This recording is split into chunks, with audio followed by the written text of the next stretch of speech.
All right, music fans, welcome back. Harmless Dave here, talking real music in real time for real people just like you, just like me. Thanks for being here, for you new patrons and new subscribers. I really appreciate it. We finally find out why Wolfgang Van Halen ends up replacing Michael Anthony in Van Halen, and it isn't really that earth shattering or groundbreaking. In fact, a lot of it is a word salad about how Ed was not really comfortable in his current state of mind, which I'm assuming wasn't really hadn't really been fully diagnosed with the stage 4 cancer at that point.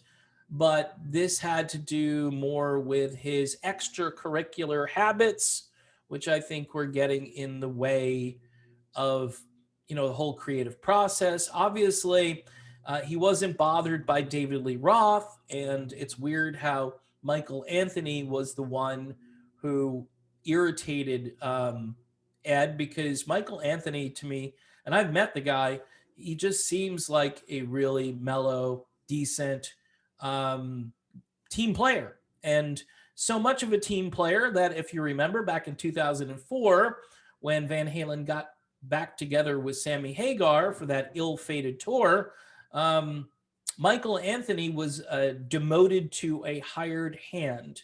He essentially sold his share of Van Halen back to the band. All right, said, yeah, I'll go out on tour. I'll do whatever you want. He's being like the George Harrison of the band. I'll play it. I'll do it. However you want me to do it, Paul, I'll do it, So I'm thinking to myself, this still doesn't make sense. I mean, he seems like a really decent, easy to get along with dude. So why the fuss over getting rid of him and bringing in the kid? Literally, the fans weren't, the fans were mad. The fans weren't happy, but the fans are forgiving. The fans wanted to see Van Halen out on tour, and many of them, like myself included, were, hey, you're just one guy short of a reunion here, and that one guy is still around, and I'm sure he'd be willing to play. And yeah, you could bring Wolfie in to play keyboards. You could do something with Wolfie if you wanted to make him part of the band. And I think people would still be okay with that. But a lot of people were like, hey, you've got this great voice. Remember what David Lee Roth recently said on Joe Rogan about, anybody can play bass, right? Which, a bit of a knock, maybe unintentional knock on Michael Anthony, but it's those vocals, right? And no offense to Wolfie, he can sing, which is interesting. I listen to his voice and I go, yeah, the dude can sing. But do you replace that amazing high tenor voice that everybody says, all the rock critics, everybody, David Lee Roth, Sammy Hagar, they all think this guy brings this to a whole new level.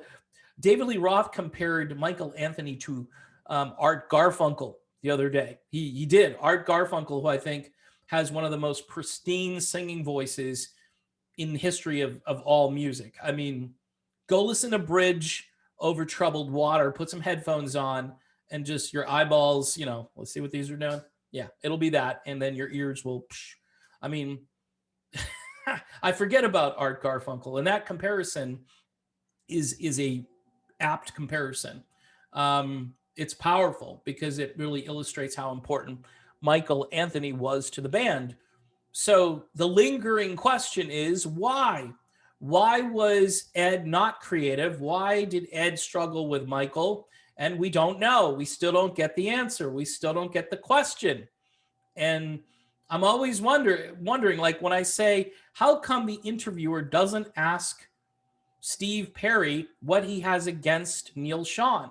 Why doesn't the interviewer ask, so what was it, Wolfie, that ticked Ed off about Wolfgang or about Michael Anthony? What was it?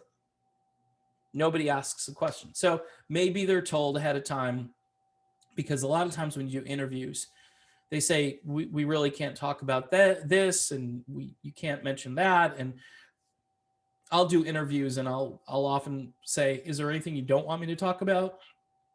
Most of the time, everybody says, no, do what you do. And so I do what I do.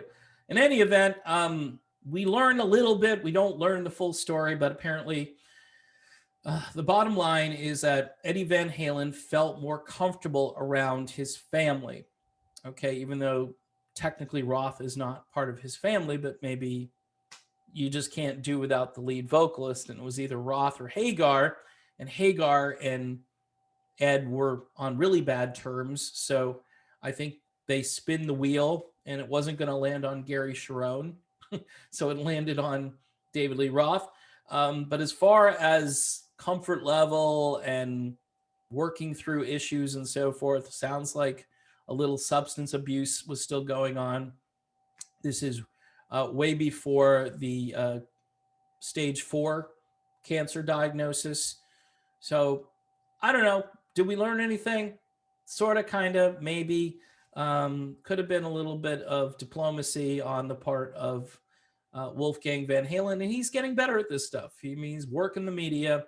He's trying to build his own career, but people notice how people keep asking him about Van Halen, because that's what people care about. And again, I'll throw it in here one more time. It would not be a stupid idea to do a Van Halen closure tribute to Eddie tour. It would not be distasteful or disrespectful.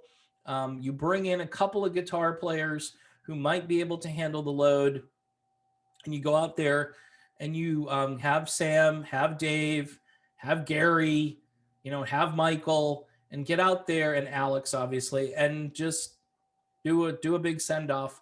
Do it one time, one big tour. Give the fans some closure. Some people will say it's sacrilegious, but it's, I don't know if it's any less sacrilegious than some of the things I see out there today with all the, vocal tracks being used, and, bands like Kiss going out there and saying, hey, this is our show. Isn't it great? And people go, yeah, what a show. Is it music? Yeah, it's music, but it's the same kind of music you could hear in your car if you put the CD in, So in any event, I'm getting a little feisty here, so I better quit while I'm behind. Anyway, thanks for watching, and I'll see you all soon.